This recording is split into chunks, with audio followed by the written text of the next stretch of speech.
Hai Sobat Cilik, dengan Bu Tata, sahabat yang menemani kamu sebelum tidur. Untuk sahabat cilik, jika ada permintaan mendengar dongeng lainnya, silahkan tulis judul dongeng di kolom komentar ya. Dan jangan lupa klik tombol like, share, dan subscribe ya. Selamat mendengarkan. Peri Danau Waldsee. Suatu hari, seorang penggembala bermain suling sambil mengembala biri-birinya.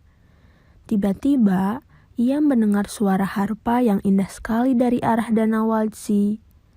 Penggembala penasaran sekali dengan suara harpa itu. Ia meninggalkan hewan ternaknya dan mendekati suara harpa. Saat ia semakin dekat dengan suara harpa yang merdu, ia juga mencium bunga mawar yang sangat harum. Sampai di pinggir danau, penggembala melihat peri yang sangat cantik. Ia memainkan harpa penuh perasaan. Saat peri itu mengetahui kedatangan penggembala, ia mengangkat tangannya dan melarangnya mendekat. "Namaku Melin, tapi ingatlah danau ini akan menjadi kuburanmu jika kau memanggil namaku," kata peri. Sejak saat itu, penggembala tidak pernah bisa melupakan peri itu. Ia jatuh cinta karena kecantikan sang peri. Suatu sore, seorang laki-laki tua menghampiri penggembala. Ia merasa kasihan kepadanya. "Pergilah yang jauh, anak muda," kata laki-laki tua memperingatkan. "Kau akan mati di tangan peri itu," nasihatnya lagi. Tapi perasaan penggembala itu semakin tidak menentu. Ia sangat rindu dan ingin kembali bertemu dengan Melin. Ia pun pergi ke pinggir danau untuk mencarinya. "Melin, di manakah engkau berada?" panggil penggembala. Tidak ada jawaban dari Melin. Penggembala justru melihat setangkai bunga mawar muncul di tengah danau. Penasaran dengan bunga itu, penggembala mencoba meraihnya. Saat itulah tubuhnya terpeleset dan ia mati tenggelam di danau. Pesan moral dari dongeng ini adalah, ingat dan patuhilah nasihat yang diberikan orang tuamu, sebab itu untuk kebaikan dan keselamatanmu. Jika tidak menaatinya, kamu akan merugi.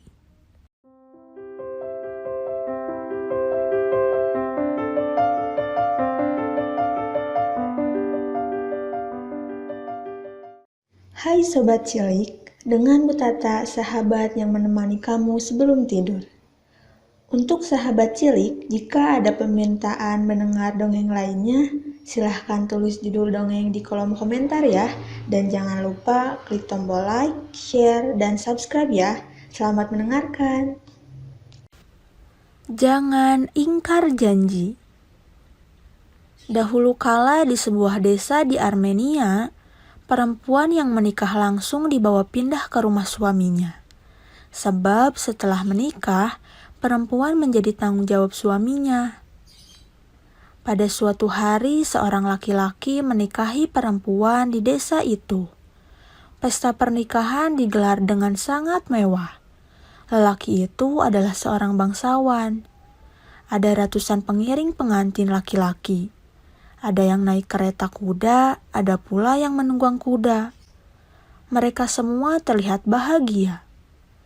Banyak barang yang dibawa oleh pengantin laki-laki untuk diserahkan kepada pengantin perempuan. Hampir sehari semalam pesta digelar. Setelah pesta, laki-laki itu langsung membawa istrinya ke rumahnya. Kini perempuan itu sudah bukan tanggung jawab orang tuanya. Pasangan pengantin baru itu naik ke atas kereta kuda. Rumah si lelaki memang cukup jauh. Perjalanan ke sana memakan waktu berhari-hari. Sementara iringan pengantin cukup banyak. Bekal perjalanan rupanya tak cukup untuk mereka semua.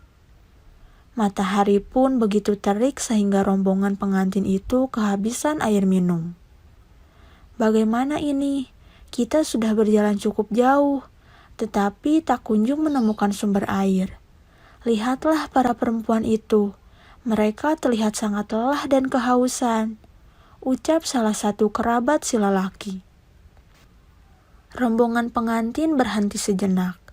Para lelaki berembuk untuk mencari air di sungai terdekat, tapi tak ada satupun sungai di dekat sana. Aku akan memohon kepada dewa agar kita ditunjukkan di mana mata air itu berada, ucap lelaki. Lelaki itu lalu berdoa. Ia berjanji kepada dewa bahwa jika saat itu dewa menunjukkan tempat mata air terdekat, maka lelaki itu akan memberikan kurban. Dewa mengabulkan doa lelaki itu. Kalian semua lihatlah, di sebelah sana muncul mata air baru. Rupanya dewa mendengar doaku, seru lelaki itu. Rombongan pengantin pun bersuka cita. Mereka bisa minum air sepuasnya. Semua itu berkat doa lelaki itu.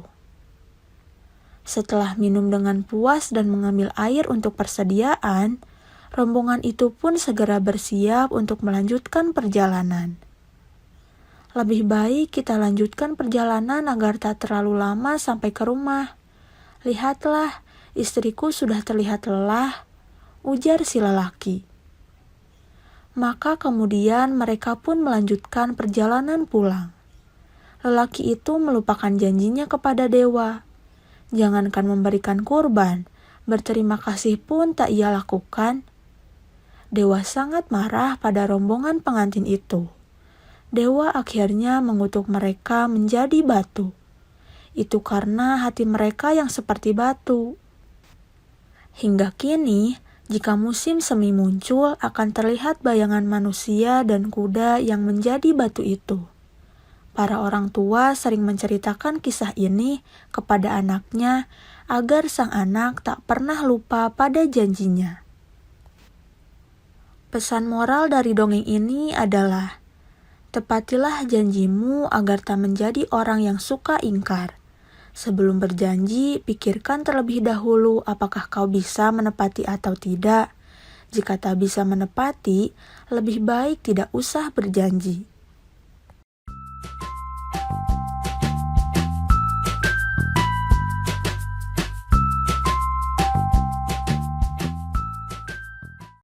Hai Sobat Cilik, dengan Bu Tata, sahabat yang menemani kamu sebelum tidur.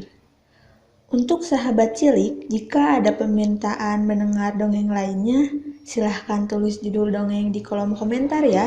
Dan jangan lupa klik tombol like, share, dan subscribe ya. Selamat mendengarkan.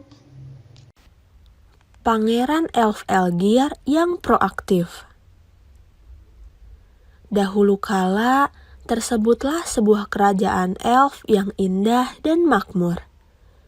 Kerajaan ini diperintah oleh Raja Elfor yang sangat bijaksana. Raja Elfor memiliki 2 putra, yaitu Pangeran Eltar dan Pangeran Elgir. Keduanya pandai dan baik hati. Ketika tiba waktunya untuk memilih penerus, Raja Elfor memberikan masing-masing putranya sebuah wilayah kecil untuk diurus. Siapa yang dapat memimpin wilayahnya dengan lebih baik akan menjadi penerus sang raja. Pangeran Eltar mendapat wilayah kecil di utara. Dia segera membentuk pemerintahan dan menanti laporan dari warganya para elf. Ketika tidak ada laporan, dia menganggap semuanya berjalan dengan baik. Sesekali para elf datang membawa masalah mereka dan Pangeran Eltar akan membantu memecahkan masalah itu karena dia seorang pangeran yang pandai. Pangeran Elgir mendapat wilayah di bagian selatan kerajaan elf. Setibanya di daerah barunya di selatan, dia juga langsung membentuk pemerintahan dan menantikan laporan. Ketika tidak ada laporan masuk, dia pun berkuda mengelilingi daerahnya. Pangeran Elgir menemui para petani dan melihat sawah mereka berkembang dengan baik. Namun dia tetap mempelajari cara bercocok tanam dan berhasil menemukan cara bercocok tanam yang lebih baik. Pangeran Elgir juga memperhatikan sungai di daerahnya.